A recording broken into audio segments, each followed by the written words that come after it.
Welcome to Tea Time. An ambitious upstart, a jaded criminal, and a twisted love triangle. Add a little envy, mix it all together, and we have a story of a college mate who decides to steal his best friend's wife. However, karma is never sleeping.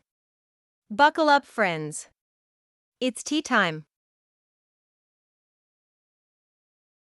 Brad, Jim, and Harvey were friends for longer than they could remember. From probably elementary school. Despite the differences in their backgrounds, the three were inseparable throughout high school.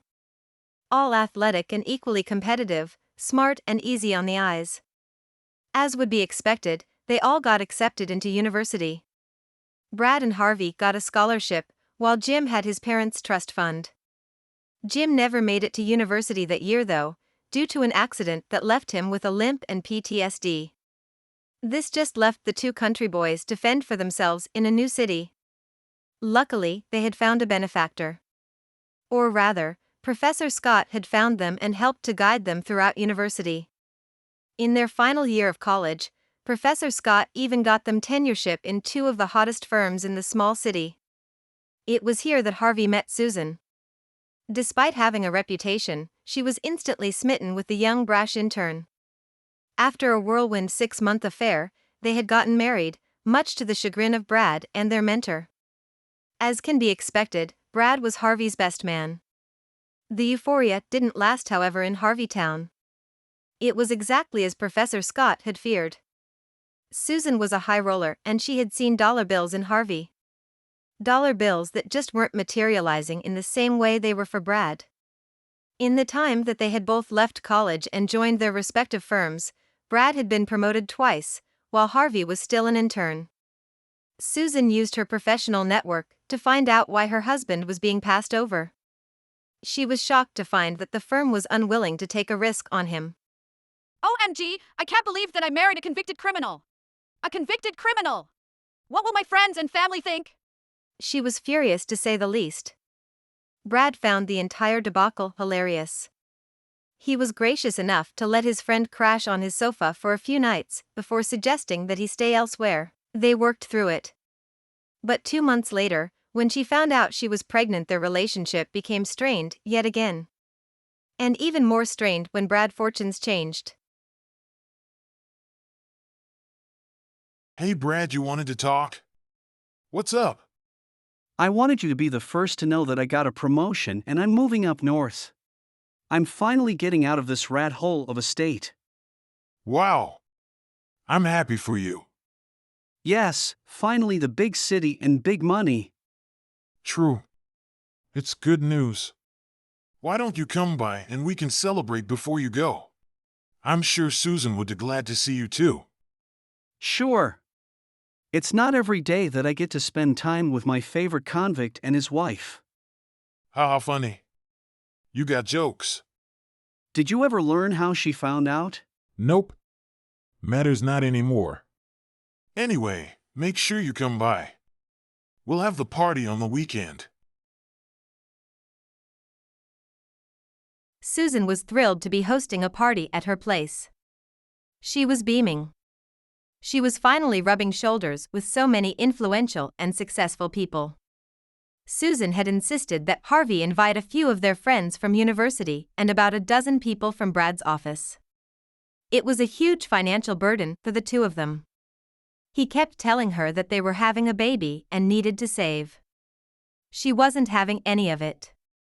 Instead, she just called him stingy and selfish for not thinking about his friend. For the majority of the party, she busied herself playing host, leaving him to his own devices and thoughts. Harvey, this party is really good. You went out of your way. Thank you. Nothing for my best bud. Where's your girlfriend though? Haha, you know how it is. We love them but never wife them. Haha, I wifed Susan. Yeah. I can see that. Wait. Is that Prof? Yep. Why'd you invite him? He was our mentor. I figured you wanted to celebrate your success. He's coming this way. This party just got less interesting. Oh, look at the time. I have to be elsewhere. You really are leaving? Just to avoid talking with Professor Scott? Yes. I ain't got time for all of this. You can stay and be his baby. Also, it's a long flight and I have to finish packing. I want to hit the ground running, as they say. And just like that, Brad was gone. Months prior, he and Professor Scott had exchanged harsh words. Professor Scott was one of the few people that was willing to hold Brad accountable. Harvey was always considered the more lucky of the trio. It was something that Brad never let him forget. And maybe there was some truth to it. For instance, despite being snubbed several times for a promotion, he had finally convinced the partners to let him purchase shares in the company. There was a 5% stake available because one of the investors had initiated a share buyback. This had allowed Harvey to pitch to them to allow him to purchase shares. Their only stipulation was that it be done jointly with a credible person with a AAA credit rating. Today, he had to have the money or lose out on the opportunity of a lifetime. Brad, where are you? Harvey, I'm gonna have to miss the meeting. What? Are you serious? The partners are here in 3 hours? Look, Harvey, something came up at work and I need to be here. Quit joking and get your ass here. You know, because of my criminal record, it's been difficult to get a deal like this. Especially to invest in the company. Brad, I need you. Dude, I got other priorities. Big money priorities. You'll land on your feet. Remember. You always were the lucky one. Kiss Susan for me. I'm sure she'll understand. Once she learned that Brad hadn't given Harvey the money, it was just too much for her. Less than a month later, she presented Harvey with divorce papers.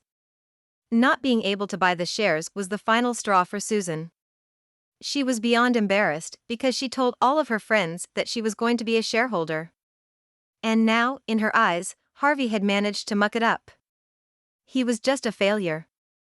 Forever an optimist, Harvey had asked if they could go to counseling instead of rushing to divorce. Susan was adamant. She moved out her things and went to her parents, leaving the signed divorce papers to greet him when he got home. He chatted to Professor Scott that he wasn't ready to sign the papers. Not yet, at least. Just when his life with Susan was falling apart and thought things couldn't get worse, Brad pops into his life again. What do you want? Are you still pissed? Come on. It's been what, almost 3 months? No. 5 months, actually. Harvey, it's only money. Chill. I lost the opportunity of a lifetime to invest in one of the hottest startup, and you're telling me to chill? You'll be fine. Brad, what do you want? Well, I wanted you to know that I'm returning to town next week. Your company made me a senior partner. What? That's crazy. Is it though? Only people that have invested more than $1 million in the company can become senior partner. Yeah. I know. Wait a minute. Is that why you didn't lend me the money or come to the meeting? Bingo. The smartest and luckiest man in the room wins the prize. Wow. Dude. I can't believe you'd stab me in the back like that. Also, how's life with Susan? What? How's my married life any of your concern? How many months is she now? 6, 7 months? I'm just going to straight up and tell you. The kid isn't yours. It's mine. What? You must be crazy. The world is unfair sometimes, even to the luckiest people. So I'm going to need you to move out of the house before I get there. Please don't make this messy for Susan and me. We wouldn't want to have to get the police involved, would we? Given your criminal history and all. That's priceless.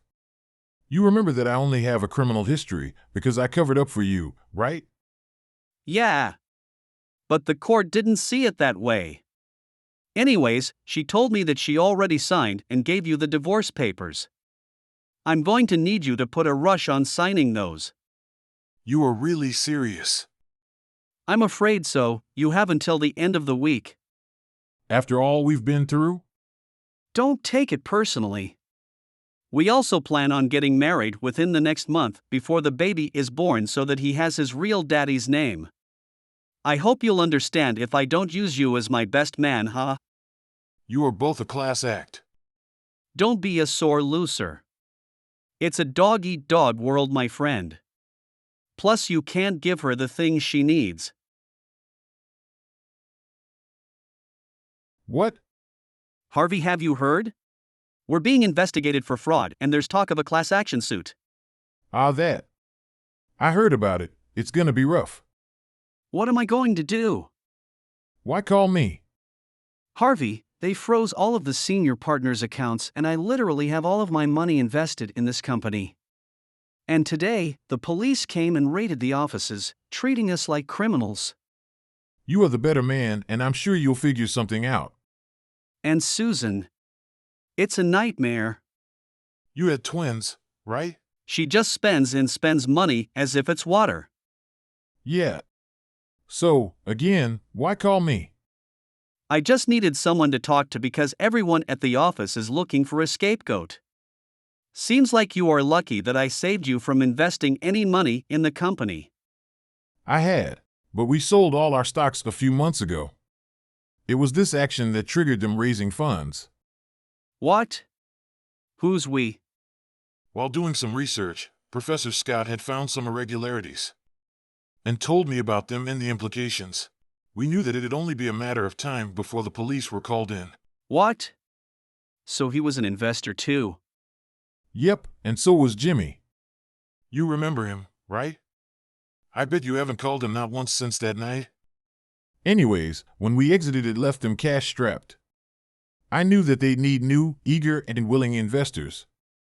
The not-too-smart kind, if you catch my drift. But I thought you couldn't invest because of your criminal history. I couldn't, but Professor Scott could. He also had a AAA credit rating. I had gifted him my money and he invested on my behalf. But where'd you get the money to invest? My boss Frank recognized my value and paid me accordingly, even if they could change my title because of the politics. So, even though on paper I was still just an intern, my salary was comparable to other persons that were several times more senior. I was also able to borrow a sizable amount from Jimmy, who gladly loaned me the money close to interest-free. I never knew. Of course you didn't. Why should you? Only Professor Scott knew. What? You two are that close? Yep. In fact, before you left the state, he told me that Susan may be cheating on me. I wasn't ready to hear it. I couldn't believe him because I so badly wanted our marriage to work. He hadn't told me that it was with you, though. He suggested I find a private investigator. It's how I learned that it wasn't my child. So you knew all along? Yep. It's why I told you that I needed your help to invest in the company. I knew your greedy, selfish ass would try to one-up me. That's evil, even despicable. Well, so is stealing someone's wife, bud. For what it's worth, I would have given her another chance. Even you too. It's not the same. We're talking about money here. Money! It's only money, so chill. Besides, you know what they say, the smartest man in the room wins the prize. And thanks to you, I've won my freedom. The company was foreclosed before they could file for Chapter 11. So all of the partners had their assets seized. There's also an ongoing class action suit. I was saddened by Professor Scott's passing. He had told me that he was terminally ill a few months earlier. But as he promised, he had willed all of the money to me and an additional sizable lump sum. Everything totaled about $75 million. Once I repaid Jim his portion, I was left with a nice nest egg. Susan had twins, and it turns out that the kids weren't for Brad either. However, since he got married to her, they are his responsibility. I never had to share anything with Susan since her dad had insisted that we sign a prenup. My friends who are still in contact with her tell me that she's sorry and hopes we can one day work things out. I guess she heard about the money I had made. Brad had ran off to another state because he didn't want to be saddled with other people's children. He had a little nest egg hidden away. Knowing him, though, it won't be long before his luck runs out. I've gone no contact and have not spoken to either of them. However, I wish them all the best of luck in sorting themselves out. What a tea time. I love it. So the ambitious upstart steals the criminal's wife and tries to take advantage of their relationship and also tries cutting him out of making money. It was good that Harvey had true friends like Jim and Professor Scott in his corner. It's fair to say that Brad and Susan got theirs because karma is never sleeping. Do you think karma was too lenient?